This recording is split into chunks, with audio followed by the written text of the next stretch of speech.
kesuksesan saudara sebagai anugerah Tuhan, bukan sebagai satu prestasi pribadi. Sebabnya kalau kesuksesan datang pula keinginan menyombongkan diri, dimatikan. Itu pasti datang. Mari berjaga-jaga, jangan biarkan kesombongan menang. Orang yang sombong itu musuh Tuhan, akan dijatuhkan Tuhan. Saudaraku, kalau semakin tinggi Tuhan membawa kita, semakin rendah hati kita. Amin. Dan kita terus ingat dari mana Tuhan memanggil kita. Itu orang dunia yang tidak kenal Tuhan pun punya pepatah, jangan tajam lupa kulitnya. Itu orang dunia.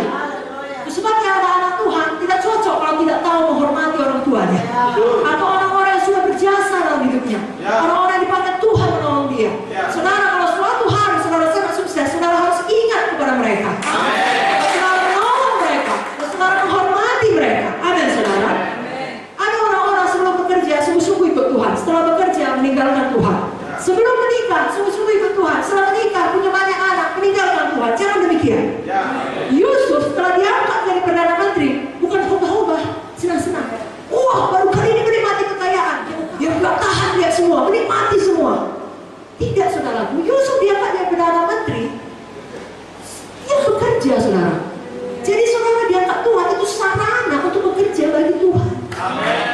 Apa maksud Tuhan di balik itu? Saudara kerjakan. Yusuf adalah orang yang sama ketika di penjara dan di istana.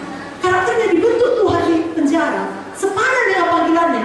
Ketika dia sampai di istana, dia orang yang sama, bukan langsung berubah akal, jadi jahat, jadi penindas, tidak. Bahkan dia menjadi orang yang lebih baik.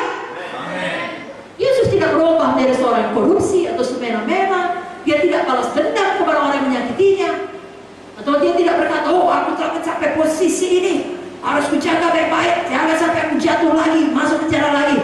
Aku harus cari hati orang-orang Mesir. Aku hidup menurut tata cara Mesir. Tidak. Yusuf tetap hidup untuk Tuhan. Dia tahu Tuhan yang memberikan posisi itu.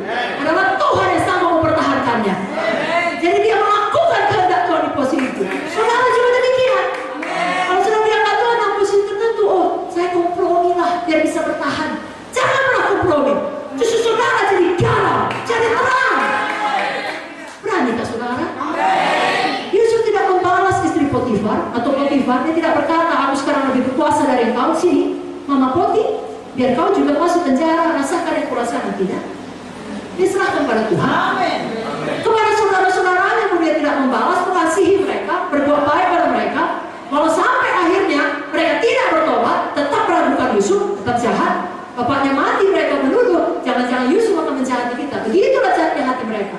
Tapi sekali lagi, tiap orang punya pilihan. Kita serahkan mereka kepada Tuhan.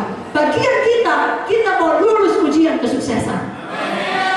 Amsal 17 ayat 3 berkata, kui adalah untuk mengebur perak, perapian untuk mengebur emas, Tuhan yang menguji hati. Dan ketika dia menguji hati saudara, dia tahu kesuksesan itu tidak mengubah kasih saudara kepadanya. Justru saudara semakin mengasihi Tuhan, semakin menghormati Tuhan, semakin sungguh-sungguh hidup pada Tuhan. Kalau jangan amnesia akan kebaikan Tuhan. Kalau amnesia, lupa. Mazmur 103 berkata, jangan lupakan segala kebaikannya. Ada anak Tuhan, tolong. Waktu kuliah menyala-nyala, nanti setelah tamat, setelah bekerja, lebih menyala-nyala. Sebelum menikah menyala-nyala, setelah menikah, lebih menyala-nyala. Pertama diutus menyala-nyala, 10 tahun setelah itu, lebih menyala-nyala. Dimana saudara tempatkan Tuhan, komitmen kasih saudara tidak berubah. Sekali lagi, ada musuh kita setan. Saudara jangan kita tipu daya. Kalau dia lihat penderitaan tidak bisa menghancurkan kita, dia biarkan kita sukses. Dia biarkan kita tinggi, kita besar, kita diberkati. Lalu pukulnya kita dengan semua berkat itu. Jangan mau. Saudaraku, biarlah berkat tidak menghancurkan saudara, penderitaan pun tidak menghancurkan saudara. Kami melihat teladan itu dalam hidup orang tua kami, Bapak dari Bumunte. Penderitaan tidak menghancurkan mereka, berkat pun tidak pernah menghancurkan mereka. Karena sejujurnya saya tidak pernah lihat mereka mengejar berkat. Berkat yang mengejar mereka. Dan sebenarnya dalam usia tua mereka, sesungguhnya secara dunia mereka telah memiliki semua kesuksesan dan bahkan banyak orang. Khususnya Bumunte punya gelar, punya kedudukan. Lalu secara rohani juga punya otoritas, punya pengaruh, kekayaan materi juga. Seharusnya dalam umur mereka, ketika itu semua sudah mereka capai, baik Bapak Munte, baik Ibu Munte,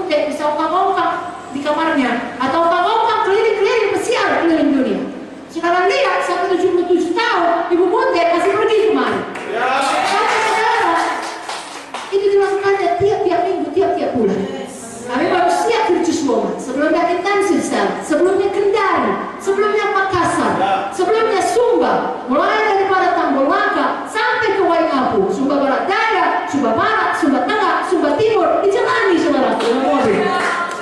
Sebelumnya ke Jambi, ke Pekanbaru, ke Padang. Saudaraku, orang muda biasa pun tidak sanggup melakukan itu kalau bukan Roh Kudus. Tapi kenapa kesuksesan tidak berubah beliau? 50 tahun yang lalu jalan di kampung-kampung. Saudara dengar kesaksiannya kemarin, tidak ada penerangan sampai hari ini masih jalan juga dengan tidak ada penerangan tadi ya. Minggir saja. Bukan Ibu Munte berkata, oh sudah tidak bisa, harus karpet merah. Saya tidak mau, tidak ini saudara. Kesuksesan tidak mengubah mereka. Haleluya. Bahkan kesuksesan tidak merubah saya. Yesus tetap yang terutama. Galatia 3 ayat 3 sampai 4. Adakah kamu sebodoh itu? Kamu telah mulai dengan roh, maka kamu sekarang mengakhirinya dalam daging. Sia-siakah semua yang telah kamu alami sebanyak itu? Masakan sia-sia? Kita tidak mau sia-sia.